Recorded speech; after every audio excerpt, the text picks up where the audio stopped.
What's up, YouTube? This is J 5.0. I am going to tell you about my Mosin Nagant.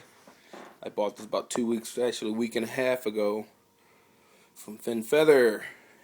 Paid $104 with tax, something like that. And I just got done refinishing the tung oil.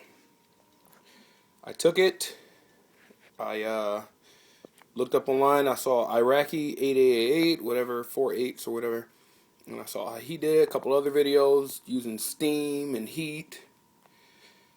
And in the video, it looked like it took forever. So the one video I saw, a guy was using this spray.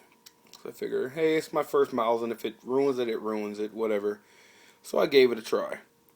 Literally took 10 minutes to get the varnish and the stain off with this right here.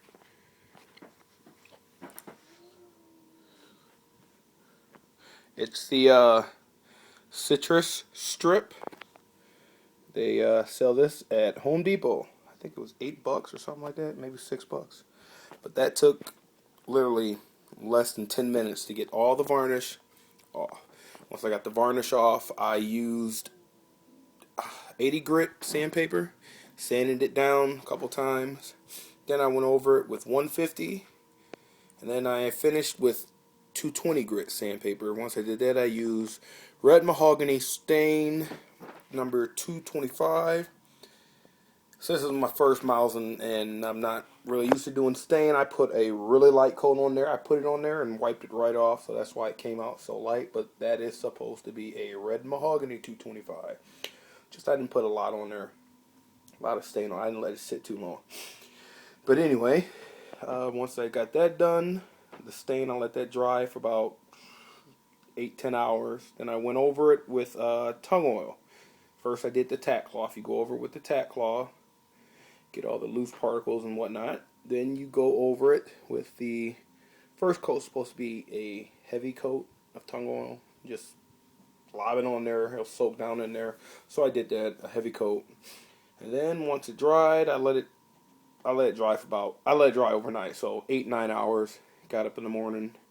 I took some steel wool number 000040 steel wool, and I sanded that down real good with the steel wool, and then I went over it with a tack cloth again, got all loose particles, and I did another coat. This is actually, the final coat was coat number 6. I was going to do another one, but that is extremely shiny. It's the tung oil high gloss. The reason I did high gloss because this is my first one, and I don't think I'm going to really shoot this. I want to sporterize it, but I think I'm going to leave it as is and put it in my display case with, what's that? Oh, my Ruger SR9C Crimson Trace. How'd that get there? Anyway. But yeah, I think I'm going to put this in the display case. This is something nice.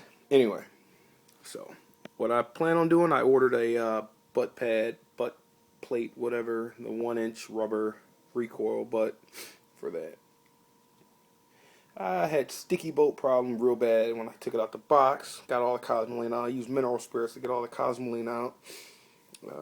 I actually soaked the bore in a 4-inch PVC pipe with mineral spirit. And once I did that, I cleaned it, blah, blah, blah, blah. And then I went with a hair dryer and just hair dried the crap out of it and let it all seep out of there. I wanted to do a steamer, but I didn't have access to a steamer. So the hair dryer worked, and I went through about 50 patches on that barrel trying to get all that out. I think it's fairly clean, but won't know until I go shoot it, see how that worked. But anyway, I took the bolt out. I polished the bolt. All the contacts, I polished it. I took the bolt all the way apart to the firing pin. I even polished the ring that's around the firing pin. Try and get rid of the sticky bolt. It got rid of most of it. I'm still having a problem though. It's kind of hard once you cock it, or when you first pull back on it to get it up. It's hard. So I wanted to cut the link on the spring, but I think I'm gonna wait. I ordered a 20 gauge bore brush. I saw Iraqi 8888 do. He polished the receiver right down there, the contacts around there. So I ordered that, and I'm gonna try and see if that works.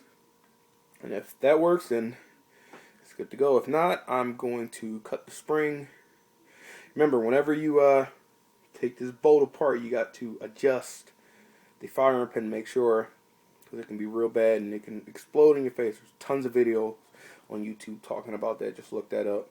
But this is the finish on my Mosin Nagant. It's the Mosin Nagant 9130. It's the Tula Arsenal, and the year is 1937 with the round receiver. Oh, the other thing, I looked up online about floating the barrel and what's the effect, what's the advantages and disadvantages, if any. So I tried floating the barrel. Well, before I put these bands on, I can run a dollar bill all the way down. But I don't think that means anything since it's got this wood cap on here. Well, I don't even know what that's called. Anybody knows, let me know in the comments. But what do you think? Think it's worth even floating that because it has that? I want to cut it. In my next one, I'm gonna cut. I want to cut. But like I said, I think I'm gonna use this for display in my display case. Just shine it up real good.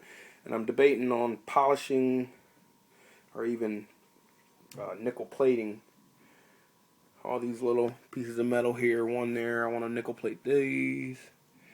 And this right here. What do you guys think about that? But the other thing, I ordered a JMEC band. You can look that up online. It's the JMEC mount system. It's a band that goes around the receiver. You have to Dremel out the stock for the band to fit about a 1/16 of an inch. I don't know, maybe 3/32, who knows? But yeah. And it goes around and you can mount your scope. I'm gonna mount a scope on here. And then getting a bipod. Gonna put right center. I'm gonna see where the center of gravity is on this, and I'm gonna mount the bipod there. So, but yeah.